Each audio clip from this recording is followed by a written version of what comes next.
Welcome to selfdiscoverywisdom.com, formerly known as Self-Discovery Media. On these podcasts, you're going to hear people who speak from the heart. They've taken the journey in life. Many things have happened to them, but they've changed it to happening for them. And in their strength, their courage, they've discovered their abilities and their wisdom, and they are now sharing it here with you. Do enjoy each show. We bring it to you with love and knowing that it's going to help you on your journey of life. Good morning, good afternoon, and good evening, everybody. Welcome back to another edition of Sarah's View of Life right here on selfdiscoverywisdom.com. I'm your host, Sarah Troy. I'm going to give you 2 or 3 shows on Christmas gifts that I think is wonderful to support this year. So I'm going to go through them bit by bit, and I hope that you look at them as an option. Right now, I'm just looking up the show here. There is one that is the Pro-Grace Pregnancy with Kimberly Jackson. And this is based out of Nanaimo in British Columbia, Vancouver Island.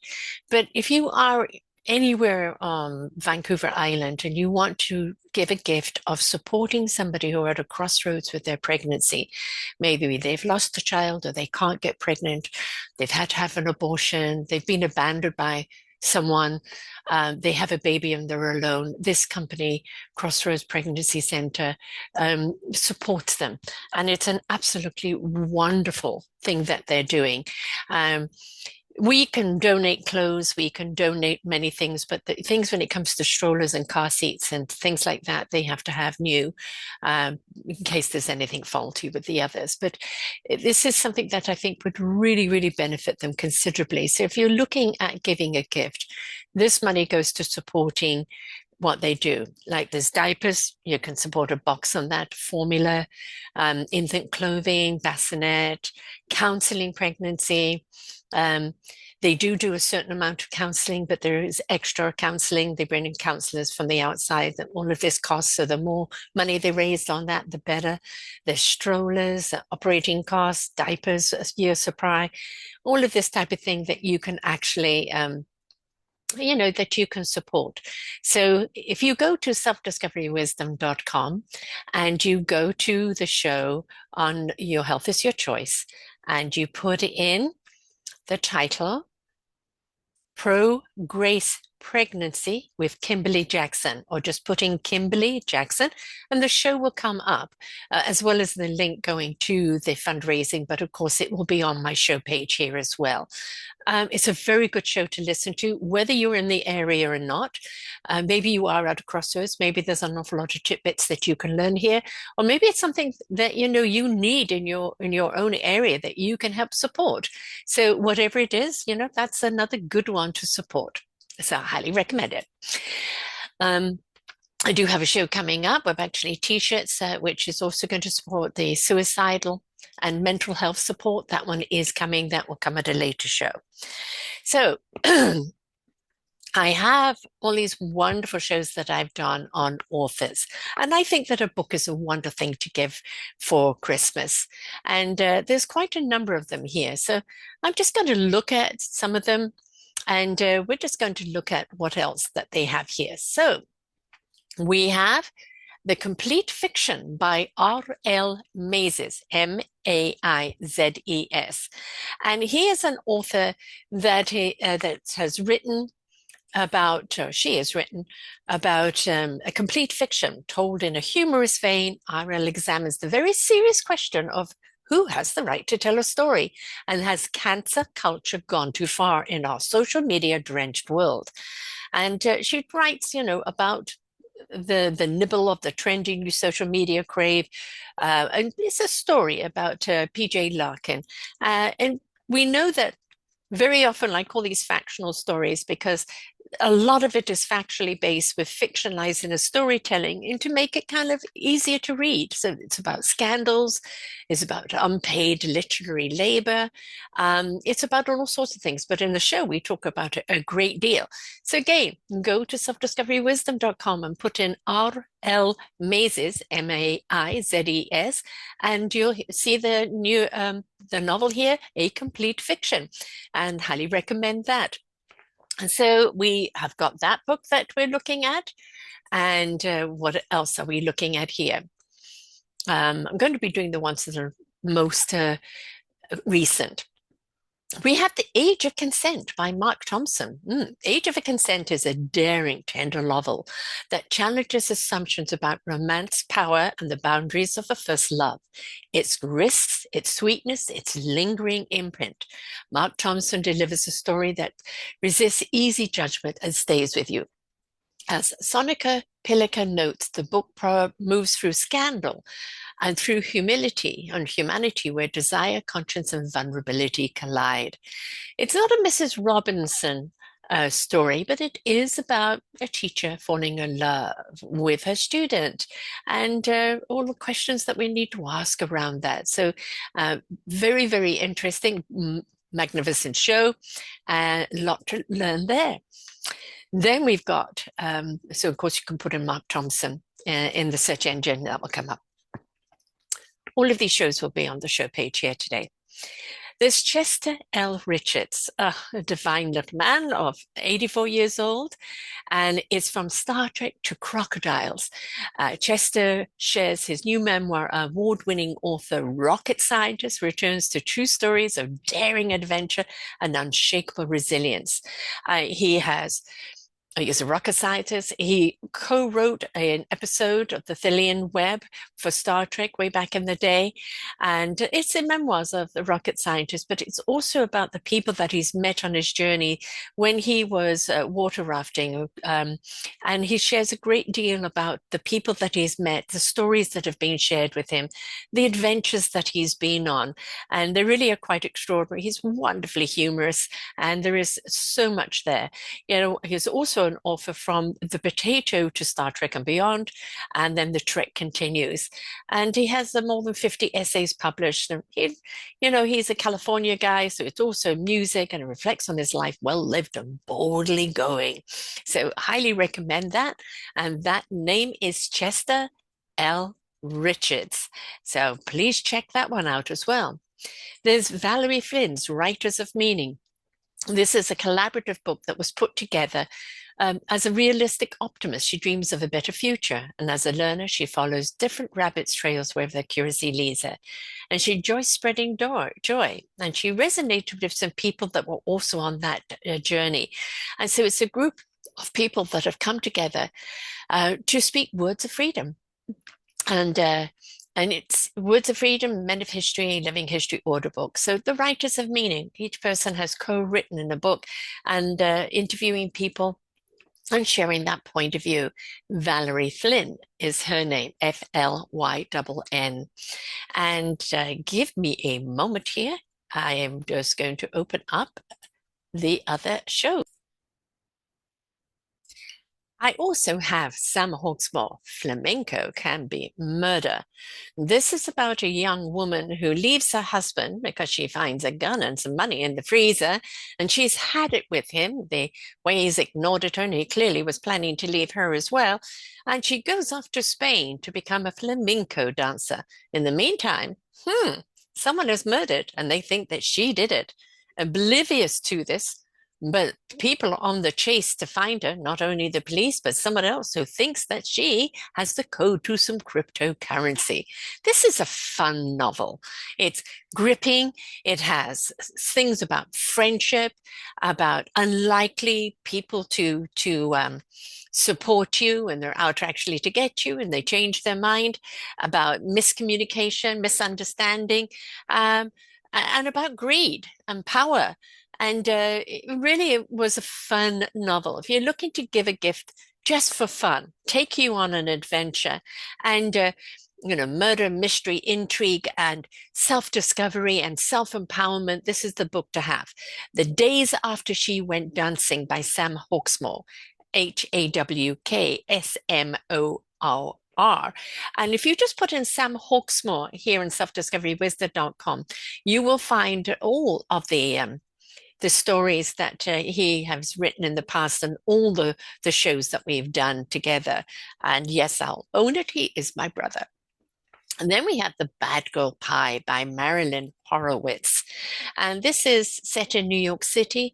Dorothy Sherlock, a prolific ghostwriter, shares her running commentary on the absurdity of human condition as she navigates her future. Until now, she's spent her life crafting after other people's successful stories and mourning a failed romance. After a near-fatal encounter with her abusive father and his sudden death, Dorothy resolves to write her own book, blending her expertise in dieting and dessert. A whirlwind trip to Tango Festival in Mexico reignites her passion for love through a romantic tryst with a tango dancing firefighter. And there's more intrigue to have here as well. And this was a fun book that Marilyn wrote. Again, tango dancing. Obviously, there's a theme of dancing going on here, right? But a little bit of her own. And she is a TV writer, a university professor, a writing coach, works with successful novelists, produces produce screenwriters and award filmmakers. Two of her students have been nominated for Emmys and a third won a Peabody. And so she knows what she's talking about. So this was a fun book that she wrote based on things that she teaches. So the name there is, whoops, sorry. And her name is Marilyn Horowitz, Horowitz. Now, what are we looking for? Now we're looking at A Moon in All Things by Jennifer Comeau, Comeau. And she's the author of A Moon in All Things. And a perfect for readers enchanted by Irish folklore and the stories of the echo of timeless call of nature. A moon in all things remind us that true magic of life is waiting if we dare to reach out for it. A little bit of an Outlanders type thing and frozen rivers. It's all about kind of a love story, but it's also about kind of based a little bit on her heritage and family that came to America. It's a spellbinding tale of Celtic mysticism, forbidden dreams, and the resilience of a human spirit. And so highly recommend that book as well. A lot of education, a lot of fact, and a lot of fantasy. So Jennifer Comeau. And she's also written The Inside of Me as well. Then we have Constance Hawkins, Hawkins, and it's nature's poetry. And she actually takes photograph of nature and kind of puts poetry to it. And so she's gone about it in a different way. And her book is called Inspiration. So the actual pictures inspire the poetry. And so, poetry is with photography, offering the visual dimensional that deepens the reader's experience. So that is Constance, Constanze, Hawkins, Hawkins, Nature's Poetry Book. So something for everybody, right? And then there's William Hunn's Huhns Bachelor Holiday. This was a load of fun, this show.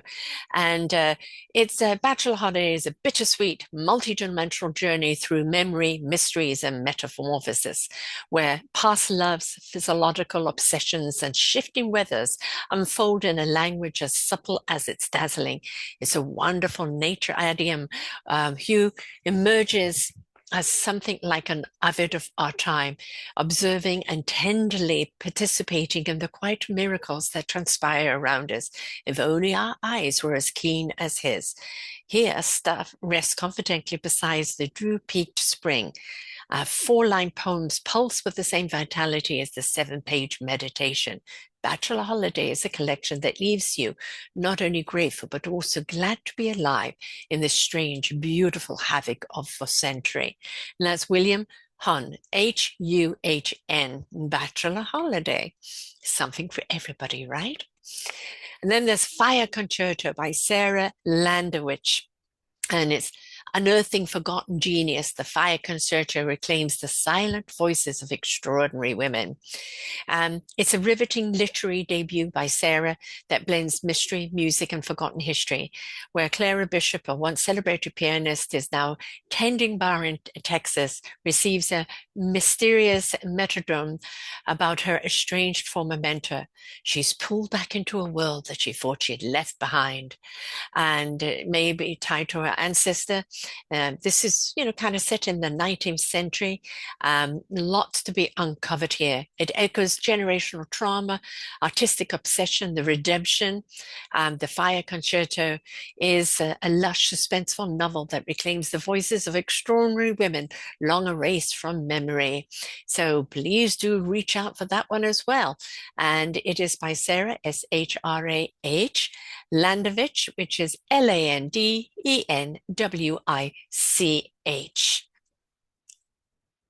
Who is next? Of course, if you're wanting to write a book yourself, whether you want to be an anthology, whether you've got a story inside of you want to bring out, and you don't quite know how to do it, well, Crystal Hill, she was the publisher for our Forgotten Children book, and she's a different type of publisher. She really gets behind the story that somebody wants to share. It's helping them bring it out of themselves. It's not just about the words on the page. It's about the emotion and the feeling and the whole story that wants to come out. And she says most aspiring authors never finish writing the book. But it's not a lack of skill or ideas. It's the inner journey that stops them. And as the aligned author, Krista Hill reframes the writing process as a powerful rite of passage, mirroring the hero's journey. As you move through the tests, trials, and allies and enemies that arise along the way, this book becomes a compass and companion for the soul-led author. And she's all about helping you through this. She's been a publisher for a long time, but she realized that she actually needed to share her own story. So this was her odyssey towards the momentum and mastery of herself. And she is a wonderful, whether you're doing anthology or whether you wanted to write your own book, she is really understanding. She wants you to really transform and let those words become something that really is truly you when the person is reading it. It's a real authorship. You can also find her on our mentors pages too, as well. Crystal Hill. Crystalhill,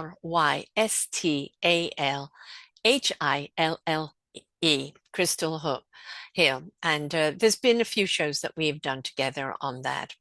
And so, really do look at being something that's worthwhile for you. And there's Bromley Landrum, The Hero's Playbook. And this is my why is the why of all stories I tell to the why. Her first book is entitled 5 Reasons Why Bad Things Happen. And she truly believes that getting to the why of any issue, whether in real life or storytelling, is the path of healing and personal growth. Therefore, all of her book stories and screenplays are about getting to the why. So years ago, someone told her, Bromwell, you're going to be an explorer. You are always an explorer. They were right. She never considered herself an explorer. The metaphysical mysteries, love writing about them, whether fictional or factional. She's written over a dozen books now, stories, screenplays, both in fiction and non-fiction, and the latest are We Meet Again trilogy, an epic reincarnation to the mystery about famous people reunited to change the world. The End, a love story to the universe, our most personal story to date. How the hilarious but dedicated team upstairs is definitely trying to unite a couple on Earth. The Hero's Playbook is for the hero and all of us. Fun books, fun show. Please come and look at it. Brownell, sorry. Brownell,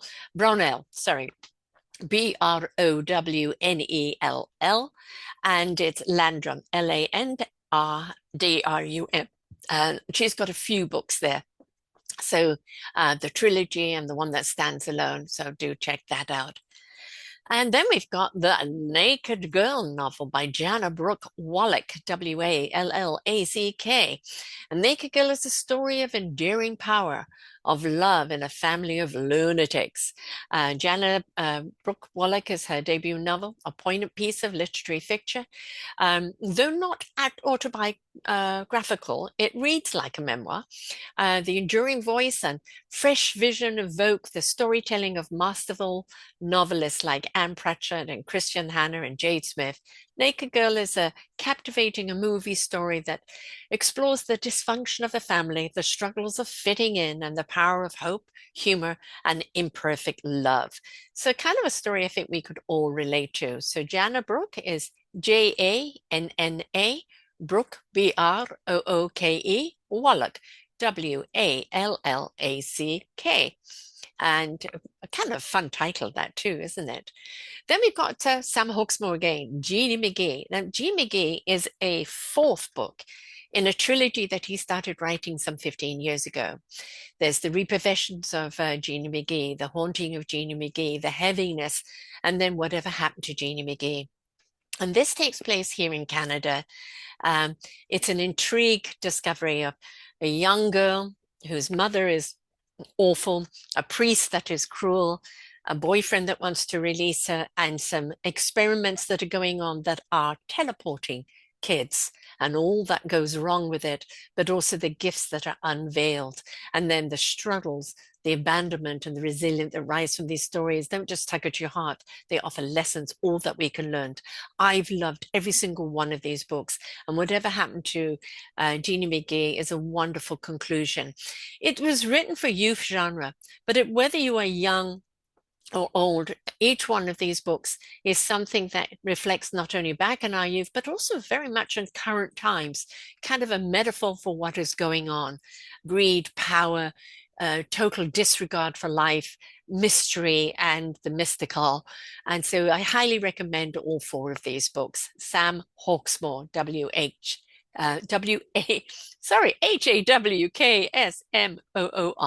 And you can see all of his books as well that he has done before. And he's written quite a lot. And then we have Wendy Horowitz, Milkweed and Honey Cake. It's a memoir in ritual moments. She shares essays about a ritual that can exalt ordinary moments in the best way to open up and promulgate. Holiday delights and disappointment. A couple of marrying during the pandemic finds a surprise after a rainstorm. A topsy-turvy search for a gravestone that honors her ancestors. Horowitz serves as prompt circumstance on the front porch when a grand graduation is cancelled. Through the shifting seasons of life, amid the scramble of pet guinea pigs and birthday parties, are children of wonder and comedy and tradition. So fun book, a lovely title too, right? Milkweed and Honey Cake. That is Wendy Horowitz, Horwitz. So a fun book to read and a fun book to give. Then we have Sarah Wilker's Ivory Bones. And this is an acclaimed geneticist turned author, Sarah Wilker. She turns with a highly anticipated novel, Ivory Bones, the elusive Chessman murders, a mystery thriller transports its readers into a world where the DNA science unravels ancient secrets and the hunt for a missing treasure turns deadly. Set against the landscape of Iceland, Africa, and the Americas, Ivory Bones follow forensic scientists as she races to recover the iconic Lewis Chessman amongst all the most celebrated medieval artifacts before time runs out. So clues and rituals and secrets and adventure, lots of fun to be had here. And she's also written the Double Blind, the manuscript murders. So fun, right? Again, great fun to have. Then we have a more serious topic here. Michaela Gaffin-Stone, who is also a contributor in our Forgotten Children book, The Immunity Code. And the immunity code is today's fast-paced world. Maintaining strong health has never been more crucial. With increasing stress, environmental toxins, and processed foods, many people find their immune systems compromised without realizing it. The immunity code is fuel for your body's defenses with food, lifestyle, and it's here to change the narrative.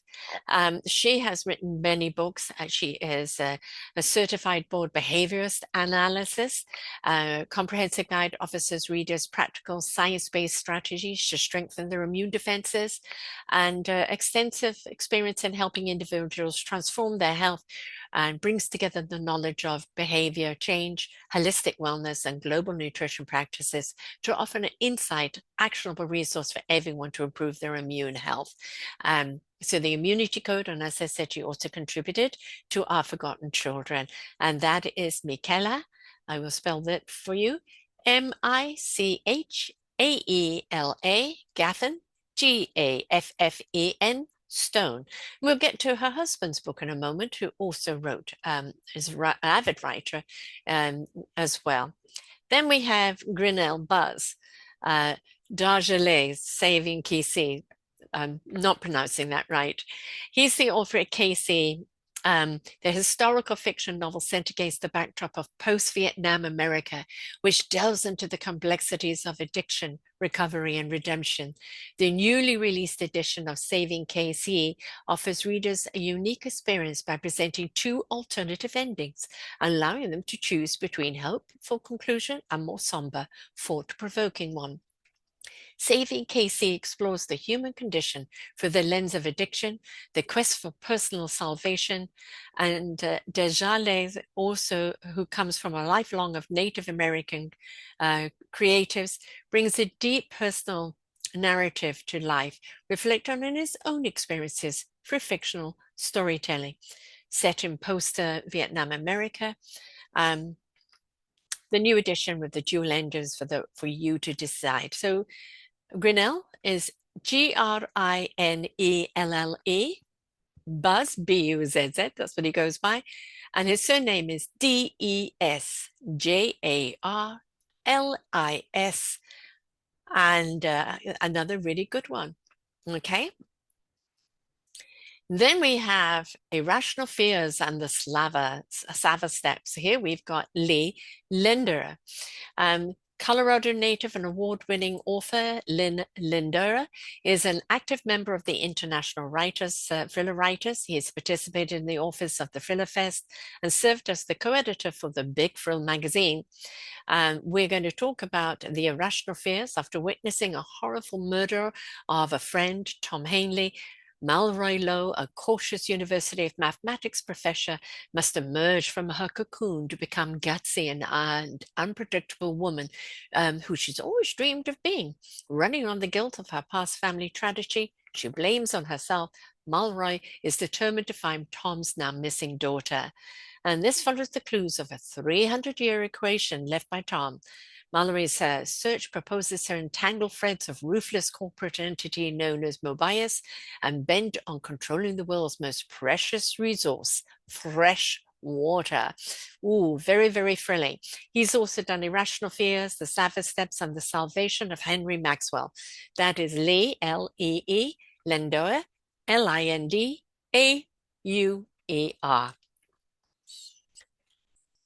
Lots of authors that I've interviewed for you this year. Lost and Found in Tennessee by Stacy Moffett. It explores the American South complexities during the transportation era of the hysterical fiction.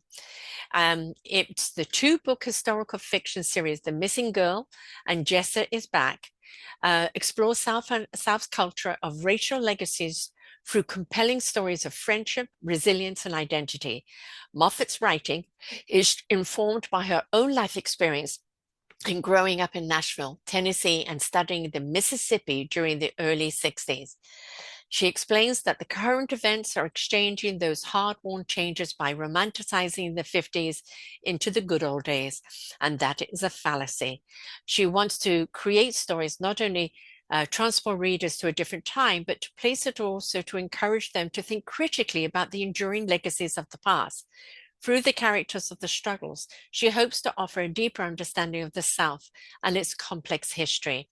This is a really wonderful way of kind of showing racism, of of looking at why racism is there in the first place, but also having a conversation, what we think is the good old days, and really what really was underlying of it altogether. So that is Stacey Moffett, is Stacia Moffett, Moffett. Highly recommend that one. So please do take a look at that. Then we got the dream hunters. What are your dreams telling you? Whoa. Megan is a dream interpreter and a metaphysical author who specializes in women's dreams. She's also an intuitive and an introverted mystique. She's passionate about helping women connect with their inner guidance and wisdom in their own dreams in a safe, compassionate space. She believes the symbolic imagery in our dreams and keys is once unlocked, once we can tap into our innate transformative power, evolving our consciousness and ultimately discover our true life purpose. And so she's written a story, The Dream Hunters, The Witch of Maple Hollow, and really good one to kind of follow because it's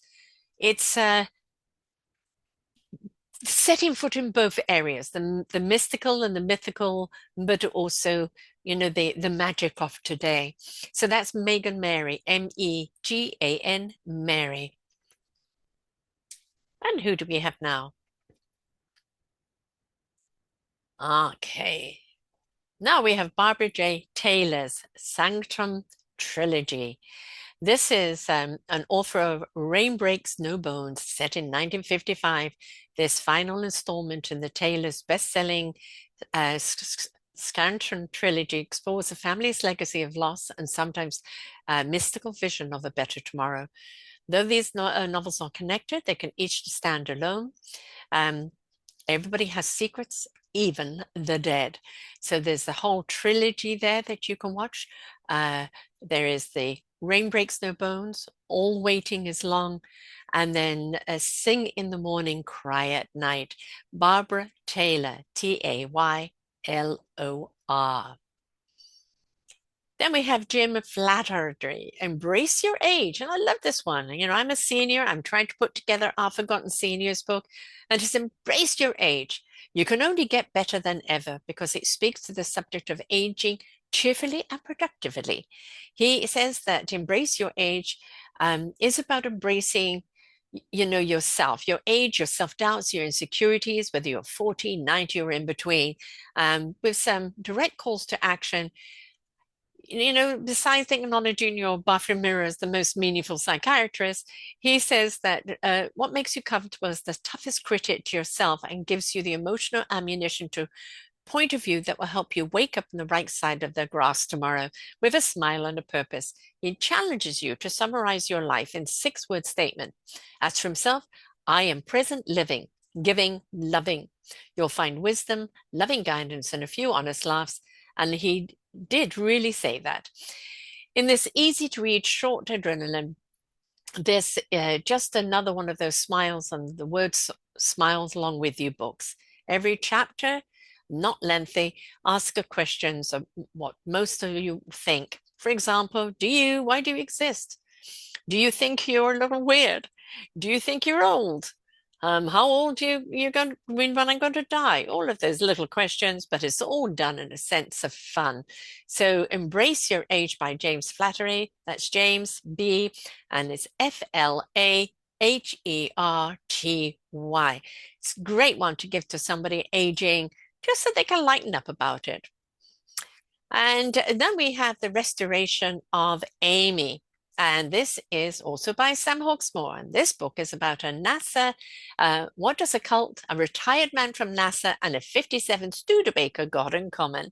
And what is in common is that we have a child who ran away from a cult, abandoned by her mother, a NASA retired man who's lost his wife in seeking parts for his car, a dog who binds them together. He's done it again with mysteries, events, and a journey into recovering from loss and embracing redirections. And he always manages to tie into things that are current, that really are happening, and but always some hope, always some wonderful hope. Another book full of laughter and love, and showing that the age gap between that you can kind of step into a father figure at any age, whether you're a father or not, and that the wisdom shared from an older person to a young person at a crossroads in life is so very important.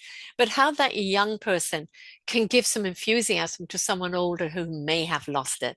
So that's Sam Hawksmoor. And the book, of course, is The Restoration of Amy. Really fun book. And then we've got Adam Griffin's, Michaela Griffin's husband, The Cassidy Chronicles. And this is Hope Punk. Um, we look into his books, which are kind of fantasy romance, and it's the God's Fall trilogy. And we talk about the Cassidy Chronicles, and they're very kind of sci-fi and out of this world, and take you on a series. There's the series of Artemis War that follows the conflict that breaks out into the launch of the world's first FTL starship, concluding the award-winning of Triumph's Ashes. For those who want to know what happens next, they follow on to the series of The Ghost of Tantum, and the two collections of short fiction around the universe for now, a sequel to The Ghost of Tantum is coming soon, he promises. So you start as the Cassidy, Star Wars, space opera, politics of space battles, and then the Star Trek exploration of the unknown, Captain Marvel, the original story, The Outer Limits, and these all kind of based on that. He's won several awards for the work that he's done, and again, highly recommend that you look at his books, and if you're very much into that parallel world of space and adventure and mystery and exploration. Adam Gaffen, Gaffen. And whether you're older or younger, it's for anybody that is maybe a little nerdish. So we have a few more books here, and I'm going to pause on this one. Maybe this one will be the last one that I'll do for today. Susan Smith, The Ascendant novel. This is what would you do if a society crumbled? How would you survive if you had to fend for yourself? Would you be able to live off the land? Susie Smith explores these questions and much more in her gripping Asylum book series, finding inspiration from The Walking Dead. Susie can talk about how she created this dystopian world, as well as the universal themes of human nature, including the fight for survival and freedom.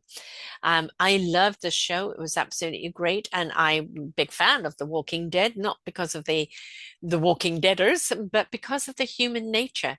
And, this book is around that. Asylum, Susie Smith, Smith. And there's also The Ascendant as well.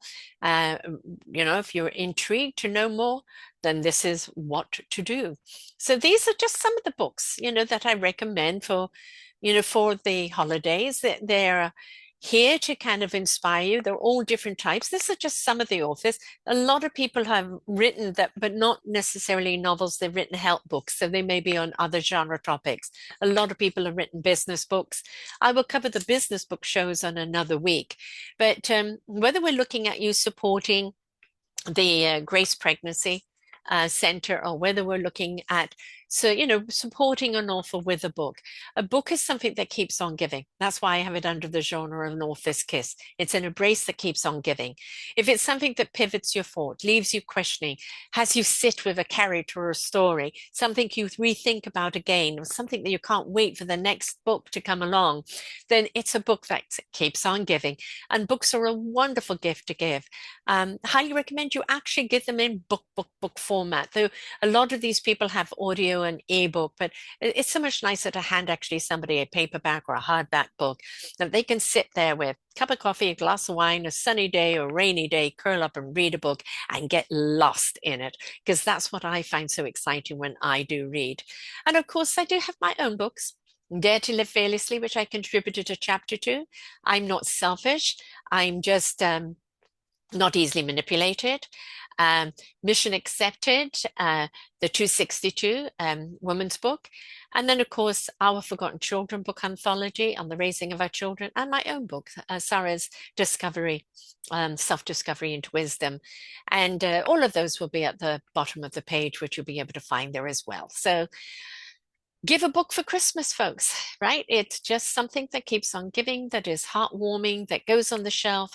and I highly recommend book clubs, but I also recommend podcast clubs. Listen to a podcast as a group of people, take notes and share those notes afterwards, and see the different perspectives that you get around each show.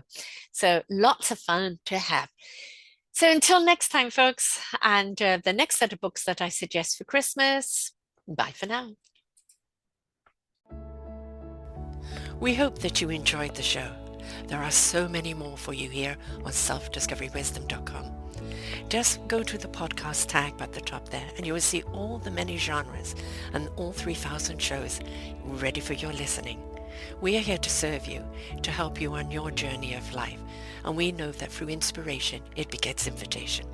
We are supported by you, the listeners, and those that we interview. Anything that you can spare us in donation would be greatly accepted, and we do hope that you enjoy the next show.